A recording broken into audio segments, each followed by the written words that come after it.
मेरा फहर ते नाज कमाल चौधरी मोहम्मद अफसल गोंदल साहब चल भाई वो तेरी हाय हाय हाय हाय वो मैं सदका जावा वो तेरी खैर होगी इज्जत माफ चौधरी जीशान साहब गोंदल ये अपना साडे उस्तादां दे बेटे उन्होंने चश्मो चिराग उन्होंने बेटे उमर गोंदल साहब इस वे पग बन के स्टेज के उत्ते तशरीफ रखी है ना जी। सो बड़ी मेहरबानी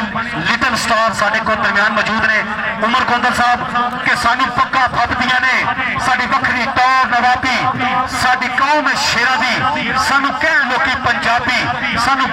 पंजाबी कि इन्नी तेज हवा नहीं चंगी पिछू यार सदा नहीं चंगी चुम के जहर चढ़ा देंदे ने सप्पा नाल वफा नहीं चंगी मानी पट सुखिया कौडी ते चल भाई मानी तेनू रब दियां रखा बंदे दे पिंड मैच होवे ना बंदा यकीन करो थोड़ा जिन्ना टेंशन च हुंदा है। साडियां दुआवां तेरे नाल ने अल्लाह पाक सारिआं नूं कामयाबी दे इज्जतां दे और महराजे तहसील पेश करना अहमद शाह साहब नूं समन पिंडी वाले गुजरात दा मान प्राण फखरे गुजरात दा सरमाया बड़े अच्छे वख पिंडां च वख शहरां च प्लेयर चुन के ते उन्हां दा इकट्ठ कीता। सो बहुत शुक्रिया अहमद शाह साहब बड़ी मेहरबानी। सादात कबड्डी क्लब लाइव चला रहे ने इस कबड्डी विश्व मैच नूं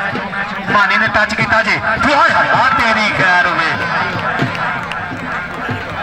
और जालमा कोका कोला ही पिला दे वो की मानी एडा डाडा काबू चलो ताड़ी मारो यार इस मुंडे वास्ते जी। बिस्मिल्लाह अलहाज चौधरी मोहम्मद अफसल गोंदल साहब इस वेले 2